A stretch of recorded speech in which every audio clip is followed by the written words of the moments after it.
नमस्कार, मैं हूं आंचल सिंह। आप देख रहे हैं प्यारा हिंदुस्तान। हमारे साथ हैं सुभाष सिंह, जो सामाजिक कार्यकर्ता हैं। सर, आपका बहुत बहुत स्वागत है हमारे चैनल पर। जी शुक्रिया। बात करें पश्चिम बंगाल की, तो पश्चिम बंगाल में किस तरीके से अव्यवस्था फैली हुई है। पूरे प्रदेश की जो स्थिति है बहुत ही ज्यादा दयनीय है। लेकिन ममता बनर्जी जो लगी हुई है वो लगी हुई है प्रशांत किशोर से अपनी रणनीति बनाने में कि अगले चुनाव में क्या होगा। प्रवासी मजदूरों को लेकर उन्होंने यहाँ तक कि जो राज्य में मजदूर आना चाहते थे उनके लिए जो स्पेशल ट्रेन चलाई गई है उसको भी उन्होंने इजाजत नहीं दी थी। लेकिन जब गृह मंत्री अमित शाह ने फटकार लगाई, अब उन्होंने 8 ट्रेनों को इजाजत दी है। इस पर आपकी क्या राय है? आखिर क्यों नहीं वो इजाजत दे रही थी? एक बात मैं आपसे बताना चाहता हूं कि राजनीति दो तरह की होती है जी। राजनीति होता है उपयोग की राजनीति, मतलब कि अगर आप सत्ता में बैठे हुए हैं तो अपने उस पावर का उपयोग करके और आप राष्ट्र के हित में जनता की भलाई के लिए निर्णय लेंगे, वहां पर ना आपको नींद आएगी ना चैन आएगी। और दूसरी होती है उपभोग की राजनीति, जहां पर आप सत्ता में सिर्फ इसलिए बैठना चाहते हैं कि हम सत्ता के कुर्सी पर बैठकर और सिर्फ इसका उपभोग करते रहें, हमें कुछ भी करना पड़े इसके लिए। एक ही शर्त होनी चाहिए कि मेरे सामने से सत्ता न जाए। अब ममता बनर्जी का अगर हम लोग बात करते हैं तो जो ममता बनर्जी को जिस राम के नाम से पूरे विश्व को प्रेरणा मिलती है, और ममता बनर्जी बंगाल में बैठी हुई नारी के रूप में वो ताड़का है जिसको राम के नाम से परहेज है। ऐसे लोगों के लिए तो ये लोग तो उपभोग की राजनीति करना जानते हैं। इनके लिए तो ये नहीं चल रहा है कि आज राष्ट्र इस महामारी से पीड़ित है तो जितने सारे मजदूर भाई हैं वो अपने घरों तक पहुंच जाएं सुरक्षित, जाकर अपने परिवार के साथ रहें। उसके अलावा प्रधानमंत्री जी ने अपने खाद्य मंत्रालय के द्वारा इतना व्यवस्था करवाया है कि उनके घरों पर इतनी राशन पहुंच रही है कि अगर अपने घर पर जाकर रह रहे तो उन्हें शायद कोई परेशानी नहीं होगी। और इसका उदाहरण मैं इसलिए दे रहा हूं क्योंकि हम लोग भी लोगों से बात करते रहते हैं, वो लोग बोलते हैं, हमें बताते हैं दिल्ली में लोग ऐसे परेशान हैं कि फोन करके रो रहे होते हैं। अभी मैं आपसे बता रहा हूं कि जब मैं आपसे बात कर रहा हूं, आपके इस इंटरव्यू का हिस्सा हूं, तो अभी मेरे मोबाइल पर मैसेजेस आ रहे हैं। जो लोग इंतजार कर रहे हैं कि जब आपके साथ इस इंटरव्यू को मैं खत्म करूंगा तो कहीं ना कहीं उनके रात के डिनर का और आने वाले 7 से 10 दिनों का मैं व्यवस्था करूंगा। तो गैर भाजपा प्रदेश में ऐसी स्थिति हो चुकी है इस महामारी में। अब ममता बनर्जी का आप अगर बात कर रही है तो ये कोई पहला नमूना नहीं है जो उसने पेश किया है। देखिए, मतलब ममता बनर्जी के लिए क्या बात करें हम लोग। यत्र नारी पूज्यन्ते रमन्ते तत्र देवता के बात पर भरोसा रखने वाले लोग हैं। हम लोग यही मानते हैं कि जहां पर नारी की पूजा होती है वहीं पर देवता का रमन होता है, विचरण होता है, भ्रमण करते हैं। लेकिन उसके साथ साथ एक बात को और हम लोग चरितार्थ करते हैं, जो भगवान राम ने रामायण में कहा है कि अगर नारी ताड़का के जैसी हो तो उसका वध करना भी समाज के लिए श्रेयस्कर होता है। तो ममता बनर्जी अभी उसी तरह का काम कर रही है। ममता बनर्जी अभी सीएम के कुर्सी पर बैठी हुई है। अब देखिए वहां पर मतलब क्या स्थिति चल रहा है। वेस्ट बंगाल पुलिस को सम्मानित करने के आड़ में 100, 200, 500 लोग रोड पर निकलते हैं। उसमें किसी को भी नहीं पता है कि कितने लोगों के सामने कोरोना फैल सकता है, किसके साथ क्या स्थिति हो सकता है। लेकिन प्रधानमंत्री जी ने लॉकडाउन लगाया है तो ममता बनर्जी का एक ही कहना है कि हम विरोध सिर्फ विपक्ष के नाते ही नहीं करेंगे, हम विरोध आपके हर एक आदर्शों का, हम विरोध आपके हर एक आदेशों का, हम विरोध आपके हर एक कानूनों का करेंगे। और सिर्फ इसी बात को प्रमाणित करने के लिए ममता बनर्जी तरह तरह का हथकंडा अपना रही है।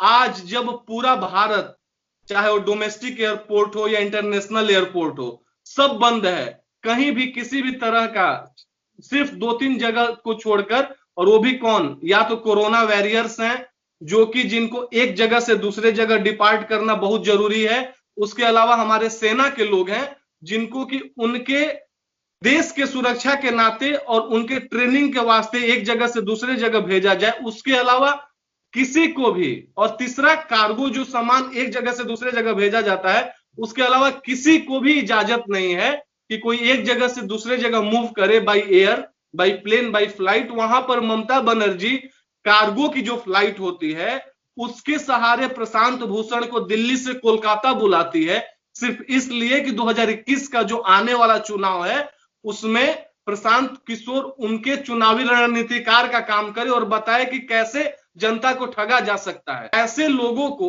को राष्ट्र देख रही है और 2021 में इस बार बहुत आर या पार की लड़ाई होने वाली है बंगाल में। 2021 में 2020 2019 का जो लोकसभा का इलेक्शन था, वहां पर बंगाल की जनता ने भारतीय जनता पार्टी को 19 सीट देकर, जहां पर कि कंप्लीट जंगल राज है, जहां पर कि सिर्फ एक ममता बनर्जी का शासन और सत्ता सिर्फ इसलिए है कि किसी भी तरह से भले राष्ट्र को विघटित और खंडित करने वाली शक्तियों का हमें साथ लेना पड़े तो हम ले, लेकिन कैसे भी कि कहीं ना कहीं से हमें किसी भी तरह से मदद मिलेगी। और जब हम ममता बनर्जी का बात कर रहे हैं तो ममता बनर्जी सिर्फ ये चाह रही है कि नरेंद्र मोदी एंड टीम को कैसे भी राष्ट्र के विकास को आगे बढ़ाने से, राष्ट्र को एक रूप से, एक मूलभूत तरीके से, संविधान के संस्थागत ढंग से अगर नरेंद्र मोदी कुछ कर रहे हैं तो इनके रोकने के लिए कोई भी उपाय, कोई भी हथकंडा लगाया जाए तो हम लगाने के लिए तैयार हैं। लेकिन मेरा मकसद एक ही है कि हम नरेंद्र मोदी एंड टीम को रोकें। अब सोचिए कि अगर ममता बनर्जी ये बोले कि हम राष्ट्र के विकास के लिए कुछ करना चाह रहे हैं, हम बंगाल के विकास के लिए कुछ करना चाह रहे हैं, तो समझ में आता है, आपका आइडियोलॉजी कोई सामने वाला इंसान समझ सकता है कि हाँ ठीक है, ये इंसान बोल रहा है कि हम राज्य के लिए कुछ करना चाह रहे हैं। यहां पर आपका नारा क्या है कि हम नरेंद्र मोदी को रोकना चाह रहे हैं। आप ये नहीं बता रहे हैं जनता को, आप ये समझ रहे हैं कि जनता जान रहा है, जनता समझ रही है हर एक बात को, ये पब्लिक है, सब जानती है। तो आप लोगों को ये नहीं बता रही है कि नरेंद्र मोदी कितने अच्छे काम कर रहे हैं। आप गुमनाम क्या कर रही है कि हमें बस इनको रोकना है और इनको रोकने के लिए हमको किसी से भी हाथ मिलाना पड़े, चाहे वो बांग्लादेशी रोहिंग्या हो, चाहे पाकिस्तान में बैठे हुए आतंक के आका हो, किसी के साथ भी हम मिलेंगे, लेकिन हमें नरेंद्र मोदी को रोकना है। ऐसा आइडियोलॉजी और ऐसा सिद्धांत तो इस राष्ट्र में नहीं चलेगा।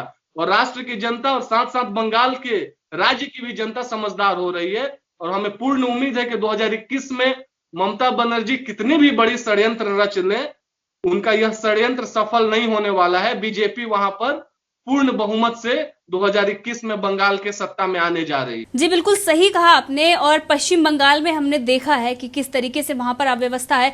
केंद्र की टीम जब जाती है वहां पर, हॉस्पिटल जो वहां पर अस्पताल है उनका दौरा करने, उनको रास्ता नहीं बताया जा रहा है, उसका पूरा विरोध किया जाता है, बंधक बनाया जाता है, उनके साथ अभद्रता की जाती है और पूरी तरीके से अस्त व्यस्त है पश्चिम बंगाल। और सिर्फ पश्चिम बंगाल नहीं, तमाम ऐसी जगह, वो राज्य जहां पर मजदूरों को प्रॉब्लम हो रही है या आम जनता को प्रॉब्लम हो रही है, उनका भी टाइम आएगा और वो मुंहतोड़ जवाब देंगे। सिर्फ और सिर्फ राजनीति से नहीं चलता, हमें जनता की सेवा भी करनी पड़ती है। लेकिन ये सरकारें भूल जाती हैं, सत्ता में आने के बाद इन पर नशा हो जाता है और ये बिल्कुल भी उनकी प्रॉब्लम क्या है वो सब पे मतलब नहीं होता, सिर्फ और सिर्फ चुनाव से मतलब होता है। लेकिन अब जनता इनको जवाब देगी। और सर, अमित शाह के स्वास्थ्य को लेकर सोशल मीडिया पर कई दिनों से गलत अफवाहें फैलाई जा रही थी और कई ऐसे लोग हैं जो उनके मरने की दुआ मांग रहे थे, जैसे कि आम आदमी पार्टी की भी एक समर्थक हैं विजय लक्ष्मी, जो पत्रकार भी हैं, उन्होंने भी ऐसी इच्छा जाहिर की थी। और कई सारे ऐसे हैं लोग जो देश विरोधी ताकतों का समर्थन करते हैं और वो देश के गृह मंत्री हैं जो अमित शाह, उनकी मरने की भी दुआ कर रहे थे। और इन तमाम खबरों पर वो अमित शाह खुद विराम लगाते हुए उन्होंने आकर ये साफ कर दिया, स्पष्ट कर दिया कि वो पूरी तरीके से स्वस्थ हैं, उन्हें कोई प्रॉब्लम नहीं है। सर, आपका क्या कहना है उन लोगों की मानसिकता पर जो ऐसी खबरें फैला रहे थे? जी बिल्कुल, देखिए सबसे पहले तो कितनी चिंता करने वाली यह विषय है कि जो आपके राष्ट्र का गृह मंत्री है, जो पूरे राष्ट्र के आंतरिक सुरक्षा से लेकर आंतरिक व्यवस्था का जिम्मा जिसके कंधे पर है, और अभी राष्ट्र में इतनी बड़ी महामारी का प्रकोप है, वहां पर अगर गृह मंत्री अपने काम को कर रहे हैं, अपने कार्यों को निष्पादित करने की वजह से प्रेस कॉन्फ्रेंस नहीं अटेंड कर पा रहे हैं, मीडिया के सामने नहीं आ पा रहे हैं, तो इसके लिए आप तरह तरह की अफवाहें उड़ाते हैं। और अफवाह उड़ाने के बाद भी जो तथाकथित इंटेलेक्चुअल्स हैं, वो लोग उनके मरने का, मैं मतलब क्या बोलूं, उनके मरने का लोगों से ये इच्छा जताना और दुआ करना, पता नहीं किस मानसिकता के और कैसी बीमारी मानसिकता के शिकार हो चुके हैं ये लोग। और जैसा आपने अभी नाम लिया विजय लक्ष्मी नागर का, बताइए, वो आम आदमी पार्टी की सपोर्टर है, वो अरविंद केजरीवाल को अपना रहनुमा, अपना आइडियल मानती है, और वो क्या बोलती है कि ऐसा हो कि हमारे गृह मंत्री जी कैंसर या कोरोना से किसी एक से खत्म हो जाएं। अब ऐसे लोगों अब और अगर सबसे बड़ी बात क्या है कि अगर ऐसे लोगों पर कार्रवाई होती है तो फिर जितने सारे लोग अभी तक बैठे हुए हैं, जब ये अफवाह आ रही थी, जब ये खबर मीडिया में सामने आ रही थी, तो किसी ने भी, कुछ शुभचिंतक लोगों का और कुछ मीडिया वालों का, जो कि सही में राष्ट्र को एक गति देना चाहते हैं, जो राष्ट्र को विखंडित नहीं होने देखना चाहते हैं, वैसे लोगों को अगर आप हटा दें तो उसके अलावा किसी ने भी ना जुर्रत की, ना जरूरी समझा कि हम जनता के सामने आए और आकर राष्ट्र को बताएं कि इस राष्ट्र में क्या चल रहा है। हमें नहीं समझ में आता है कि ये कैसे संविधान को बचाने की प्रक्रिया है। और ये बात मैं इसलिए बोल रहा हूं कि जितने भी तथाकथित संविधान को बचाने वाले लोग हैं, जो लोग अगर कश्मीर में स्टोन पेल्टर्स के साथ सेना कोई कार्रवाई करती है, अगर कोई आतंकवादी, सीमा पार का आतंकवादी या घाटी में बैठकर कोई आतंकवादी सेना के खिलाफ साजिश रचते हुए मारा जाता है, तो उन्हें ये लोग मासूम और भटका हुआ बताते हैं और उनके खिलाफ ये लोग मानवाधिकार के बातों का गुणगान करने लगते हैं कि मानवाधिकार उन्हें इजाजत देता है कि वो इस धरती पर रह सकते हैं, आप उन्हें मौका दीजिए। लेकिन देखिए कैसी विडंबना है। और मैं एक बात बताना चाहूंगा कि अमित शाह जी कर्मयोगी इंसान है। अमित शाह को 2014 से ही आप देखिए, 2013 में जब भारतीय जनता पार्टी ने सितंबर में उन्हें पार्टी का राष्ट्रीय महासचिव और उसके साथ साथ पूरे उत्तर प्रदेश का 2014 के लोकसभा चुनाव के लिए, जिस चुनाव में पहली बार आदरणीय मोदी जी प्रधानमंत्री चुनकर आए थे, उनको जब उत्तर प्रदेश का प्रभार सौंपा गया तो देखिए कि कितने बड़े कर्मयोगी और कितने बड़े चाणक्य हैं। चाणक्य बड़ा या छोटा नहीं होता है। चाणक्य अगर मैं बोल रहा हूं तो इतना अच्छा कर्म करते हैं कि बड़ा या छोटा उसमें कुछ नहीं है। चाणक्य है अमित शाह जी की 80 में से 73 सीट भारतीय जनता पार्टी के झोली में देते हैं, ऐसे प्रदेश से जहां पर जातिवाद चरम सीमा पर होता है, जहां पर गुंडाइज्म चरम सीमा पर होता है, जहां पे संविधान का खुल्लम खुल्ला उल्लंघन होता है। आज ये लोग जो बात कर रहे हैं अमित शाह जी के स्वास्थ्य के बारे में, सिर्फ इसलिए कि वो मीडिया में और प्रेस कॉन्फ्रेंस के सामने नहीं आते हैं। मैं इन लोगों से एक बात बोलना चाहूंगा कि अगर अमित शाह अरविंद केजरीवाल जैसा मीडिया के सामने आकर और अपना चेहरा चमकाने में विश्वास रखते, तो आज भारत में एक संविधान में एक राष्ट्र और एक विधान के तर्ज पर कश्मीर की घाटी से 370 नहीं हटा रहता, अनुच्छेद 35A नहीं गया रहता। सीए जैसा कानून इस राष्ट्र में वैसे लोगों को जो शरणार्थी के रूप में आते हैं और सही में जिनके साथ राष्ट्र के बाहर अन्याय हो रहा है, ऐसा कानून कभी नहीं आता।